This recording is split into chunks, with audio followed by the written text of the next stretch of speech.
बड़े तीखे तरीके से जो कर्म मजदूरों के ऊपर थोपी जा रही है, इन नीतियों के चलते कर्मचारियों का भारी शोषण हो रहा है।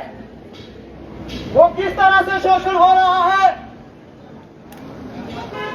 कर्मचारियों को समय पर वेतन नहीं दिया जाता है और ना ही उन्हें छुट्टियों का, ग्रेच्युटी का, ईपीएफ और ईएसआई का कोई रिकॉर्ड उनके पास नहीं है। अगर वो अपनी मांगों को लेकर बात रखते हैं तो उनकी छंटनियां की जाती है और उन्हें नौकरियों से निकाल दिया जाता है। तो हम कहना चाहते हैं कि इस तरीके की हायर एंड फायर की नीति नहीं चलेगी। साथियों, हम सभी को ये चीज समझनी पड़ेगी, इन नीतियों के खिलाफ हम अकेले नहीं लड़ पाएंगे।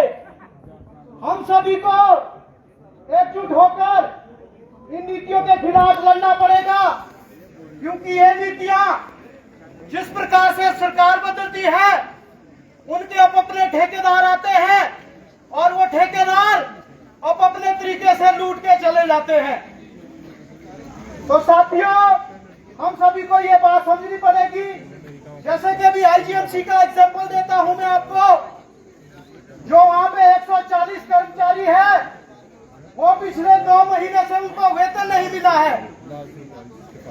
और जब हम पिछले 7-8 महीने से लगातार अपने संगठन के माध्यम से उनके वेतन को जबरदस्ती प्रशासन से लेते रहे और अब प्रशासन क्या आनाकानी करता है, एमएस साहब प्रिंसिपल को कहते हैं और प्रिंसिपल साहब एमएस को कहते हैं और साथ में कहते हैं कि इनका रिकॉर्ड ही नहीं है हमारे पास। तो साथियों, इसमें वर्करों की क्या गलती है? वो तो दिन रात अपनी सेवाएं दे रहे हैं। पूरे प्रदेश से आईजीएमसी में मरीज आते हैं, वो दिन रात उनकी सेवाएं कर रहे हैं। तो मैं आपको कहना चाहूंगा कि ये जो नीति है, ये भ्रष्टाचार है, ये इस तरीके से खत्म नहीं होगा। हम सभी साथियों को यूनियन वाइज सबको संगठित होना पड़ेगा, तब जाके हम इस भ्रष्टाचार के खिलाफ लड़ाई लड़ पाएंगे। और आगे की बात रखने के लिए मैं यहाँ पे आमंत्रित करूंगा हमारे आईजीएमसी कॉन्ट्रैक्ट वर्कर यूनियन के अध्यक्ष श्री वीरेंद्र लाल जी, वो आए और अपनी बात रखे। श्री वीरेंद्र लाल जी।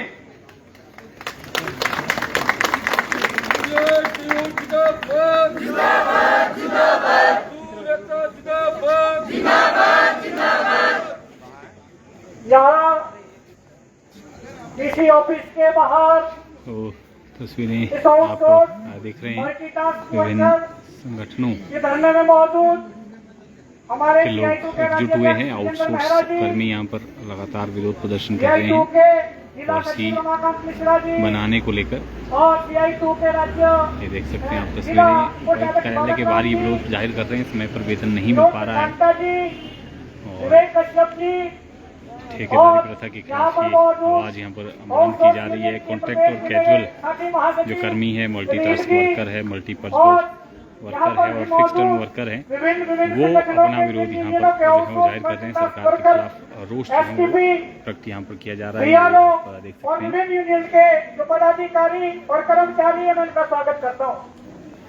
साथियों, आप जानते हैं, मेरे से पहले भूमिका बांधते हुए मेरे साथी नौकराम जी ने आपके सामने बात रखी है कि आज जो हम यहाँ एकत्रित हुए हैं, वो CI2 की हमारी राष्ट्रीय कमेटी का आह्वान और राज्य कमेटी के आह्वान पर आज हम यहाँ जो है आउटसोर्स कर्मचारी, मल्टीपल वर्कर और इसके साथ साथ फिक्स्ड कर्मचारी, उनके समर्थन में और उनकी मांगों को लेकर हमारी जो आज मांगे हैं उसके लिए आज हम यहाँ एकत्रित हुए हैं।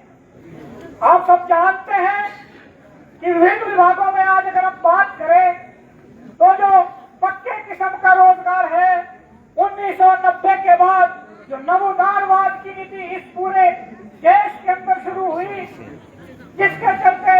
जो पक्के किस्म का रोजगार है वो खत्म कर रहे हैं।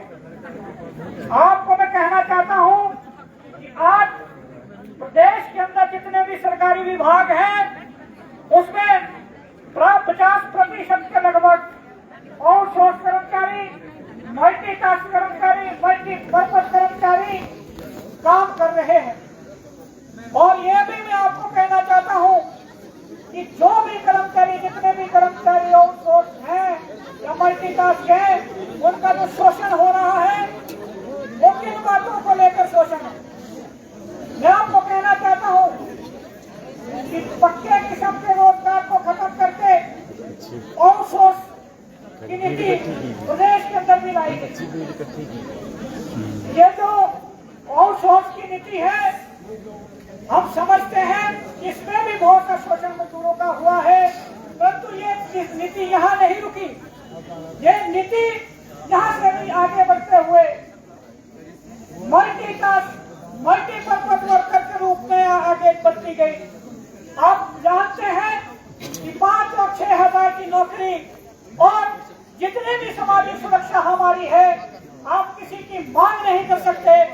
आप न्यूनतम वेतन नहीं मांग सकते, आप ग्रेजुटी नहीं मांग सकते, आप बोनस की मांग नहीं कर सकते। ये सारी साजिश जो है, आपकी जो सोशल सिक्योरिटी है उसको खत्म करने के लिए रची गई। आप इस बात को लेकर मैं भी आज यहाँ से कहना चाहता हूँ कि ये जो आज पूरे प्रदेश के अंदर, पूरे जिला हेडक्वार्टर के अंदर और ब्लॉक स्तर पर धरने प्रदर्शन हो रहे हैं, वो इसी बात को लेकर है। CI2 के बैनर तले आउटसोर्स कर्मचारी और मल्टीपर्पज कर्मचारी आज ये मांग कर रहा है। हम कह रहे हैं कि जो मजदूर है, हमारा साथी काम कर रहा है, उसको सोशल सिक्योरिटी होनी चाहिए, उसको न्यूनतम वेतन 26,000 रुपए, जो 7वें वित्त आयोग का जो गठन इस सरकार ने किया था, देश की सरकार ने, उन्होंने भी ये रिकमेंड किया कि इस महंगाई के दौर में जो एक राष्ट्रीय स्तर पर जो है 36,000 रुपए न्यूनतम वेतन होना चाहिए। 4 आदमी के परिवार को चलाने के लिए इतना कम से कम इतना न्यूनतम वेतन होना चाहिए। आज हम ये मांग करते हैं कि वो जस्टिस माथुर की अगुवाई में जो 7वां वेतन आयोग गठित किया गया था, उनकी सिफारिशों को लागू किया जाए और 36,000 न्यूनतम वेतन जो है देश और प्रदेश के अंदर उसको लागू